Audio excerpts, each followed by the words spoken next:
Olá, meus queridos, a paz do Senhor, bom dia. Eu estava aqui pensando hoje pela manhã, eu me acordei aqui e eu me lembrei que quando eu era pequeno, eu me lembrei que meu pai e eu ficava em casa e às vezes quando ficava chovendo, quando chovia muito forte, ficava trovoando, né? Relampeando.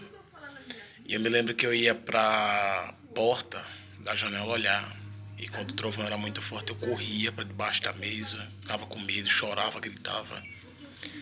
E eu me lembro que eu dizia que eu tinha medo de ficar sozinho quando estava trovoando. Eu não gostava de ficar só, que eu tinha medo do trovão aparecer para mim. Eu imaginava que o trovão era alguma pessoa. Eu tinha um medo muito grande. Aí meu pai dizia assim: "Meu filho, quando você crescer um dia você vai ter que ficar só em casa, você vai ter responsabilidades, você vai ter que enfrentar seus piores medos e você vai ter que ser o homem da casa, porque um dia você vai casar e você vai ter que ser o homem da casa. Sua esposa vai sair ou você vai estar em casa só, vai ter que proteger sua família." Eu dizia: "Não, pai, mas eu tenho medo de ver as coisas, eu tenho medo do trovão, do relâmpago." E o pai dizia: "Não, um dia você vai ter que ter coragem, vai ter que ficar em casa." E hoje, já um homem formado dentro da minha casa, eu estava aqui no portão, olhando para o céu e de repente, trovão. Aí eu me lembrei. Hoje eu sou um homem, né, sou casado, tenho minha esposa e hoje eu me lembrei que tenho que ter coragem e tenho que ter forças para enfrentar os meus piores medos. E de repente, como você deve estar perguntando aí no seu sofá, na sua cama, como assim? O que é que o irmão Lucas está querendo dizer? O que eu estou querendo dizer é que se eu não tivesse recebido ensinamento quando eu era pequeno, talvez hoje eu não soubesse como enfrentar os medos, como enfrentar a coragem, como enfrentar as coisas, né? As coisas da vida. E foi assim que eu aprendi. E ali no portão eu pude meditar, tá passando os carros aqui, eu pude meditar numa coisa, que nós precisamos do nosso pastor. Pude meditar em outra coisa. Nós precisamos do pastor, nós precisamos de Deus. Nenhum pregador é pregador sem pastor.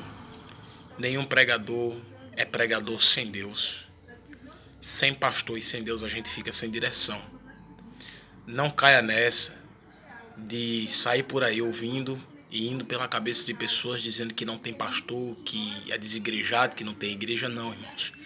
A gente precisa de alguém para nos ensinar, certo? Para nos mostrar como a gente devemos enfrentar as coisas da vida. Precisamos de alguém para nos treinar, porque amanhã, quando a gente for grande, acho que você está entendendo o que eu estou querendo dizer, quando a gente crescer, para a gente não crescer rebelde, a gente não crescer desidratado, sabe? Porque tem muita gente por aí que cresceu, mas cresceu rebelde, cresceu só no tamanho, mas não cresceu em sabedoria, não cresceu no conhecimento, não cresceu na maturidade. A criancice, a infantilidade, a meninice ainda gera. E essas pessoas que são assim, elas tomam muitas atitudes precipitadas e acabam errando muito.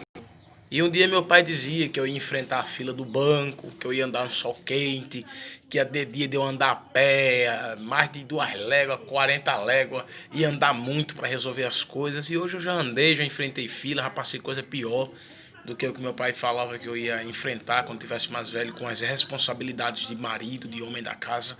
E eu, de repente, andando ali na rua, eu me lembrei, né, eu com as minhas responsabilidades, as coisas para resolver, eu me lembrei que tudo que eu via meu pai um dia fazer, hoje eu faço. Responsabilidade. Então, a gente precisa de alguém para ensinar a gente. Você precisa do seu pastor. Eu estou querendo trazer isso para o lado ministerial. Então, não reclame do seu pastor quando ele chamar a sua atenção. Não reclame com Deus, certo? A gente precisa de um líder. Eu preciso ter o meu líder, preciso ter o meu coordenador, certo? Eu sou da Assembleia de Deus do setor 26 e eu tenho meu coordenador e minha obrigação de ovelha é obedecê-lo.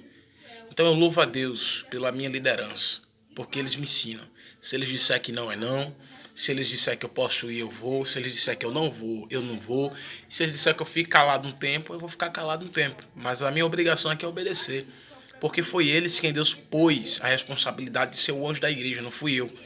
Tá certo? A autoridade foi dada a eles, não foi a mim. Então cabe a mim respeitar, para que Deus não pese a mão em mim ou para que eu pague o preço. Porque a gente tem que reconhecer e tem que respeitar a autoridade. Então aprenda essa lição. Deus te abençoe. Pai do Senhor.